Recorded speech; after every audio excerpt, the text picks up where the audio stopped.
咁我今年呢就係行愛心線嘅。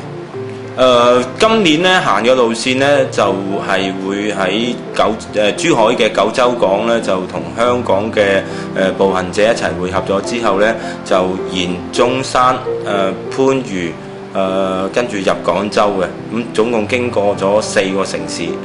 我係今屆2003年行路上廣州嘅其中之一個籌委啦。我今次咧就係行呢個助學國道啦。咁其實就係由呢個香港啦，去到珠海、中山、順德同埋去到廣州。咁呢條路線就大約140幾公里啦。咁就路途上邊其實都算舒服嘅，因為都係沿住海邊咁行。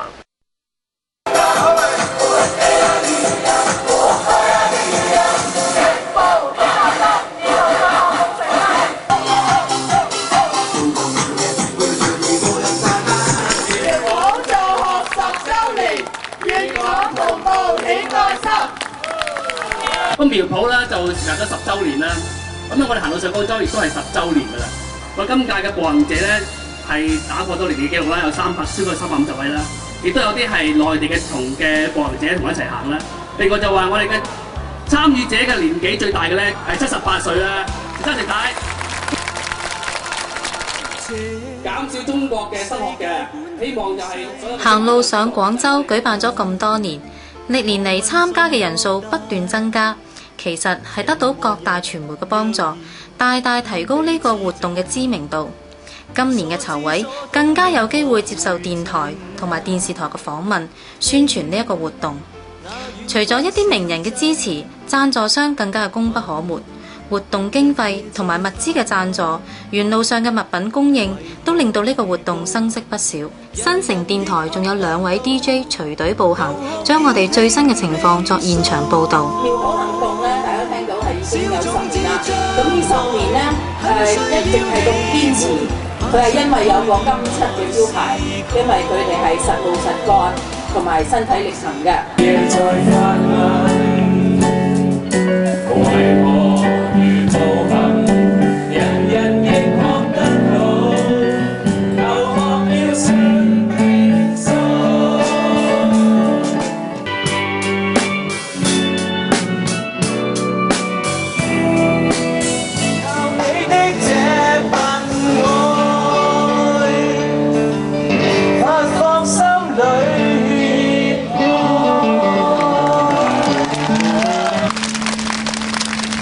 其實你諗深一層咧，即係幸福唔係必然嘅。尤其是呢個世界咧，而家呢個已經係講求科技嘅。如果你連最基本嘅知識都冇咧，將來又點追得上呢個社會嘅步伐咧？咁所以我覺得即係未來嘅一代咧，受教育係一個好緊要嘅事。我希望可以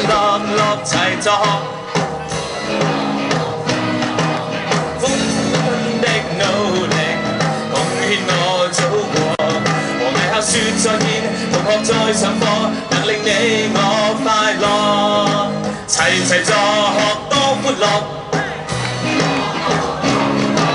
夥伴的心熾熱，拼搏去工作，期望這異鄉，憑着你與我，傳遍每個角落。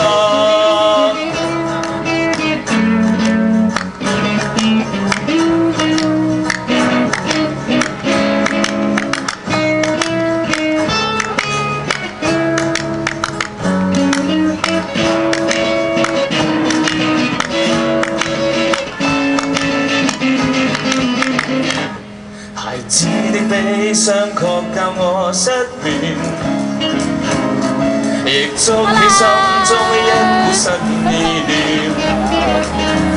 下決心為理想，願作出畢生奉獻。憑着信，憑着愛，全力去和出這片光。今年嘅參加者係歷年嚟最多人數嘅一屆。大家不分國界、年齡，而且擁有不同嘅背景，喺同一天空下有緣相聚，攜手參與呢次嘅活動。好遠地方嚟嘅喎。係啊。邊度啊？喺溫哥華。我第一次嚟參加咧，就好多嘢都係我以前係唔知嘅。咁就非常之好，好熱心。去德國翻嚟嘅。本人叫做江瑞珍。咁我咧就聽到呢個省電台啊，廣東廣播電台講就係話香港苗圃響內地咧招50名步行者。咁我嚟嘅目的咧，作為去旅遊又可以做善事。Karen 係來自呢個九龍區嘅，我係 Bronte 嚟，都係香港㗎啦。我咧係啊咧，我係香港新界嘅代表。究竟係乜嘢令到大家走埋一齊呢？相信唔係緣分咁簡單，一定係有一個共同嘅信念。到底係乜嘢嘅信念呢？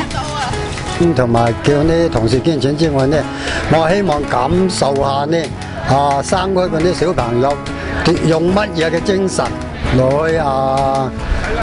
求知識，即係佢哋呢每日呢赤腳行3-4個鐘頭咁樣去求知識，咁嘅精神呢，我要親身去體會下。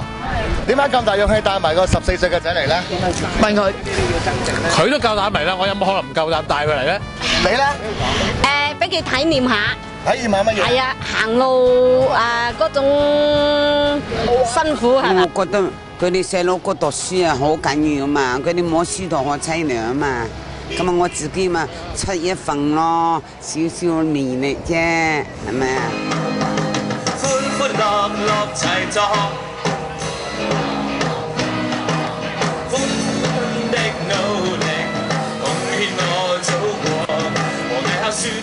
為山區兒童有書讀，嗰個1、2啊，嗰啲失學兒童讀書，咁啊通都係值得嘅。當好一定行到80歲，我今年呢就76歲啦，要行到80歲。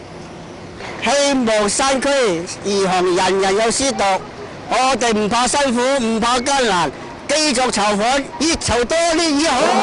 行咗10年，行埋7年11年。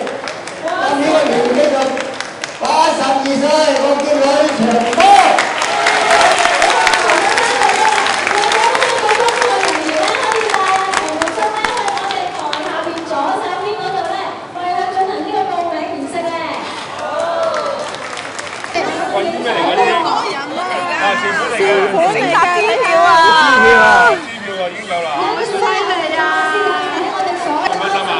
我梗係開心啦！第1個報名啊，年年都支持㗎。呢個女啊，咁啊，老豆行咯，阿女都要一齊支持啦！呢份我嘅報名表格。多謝多謝。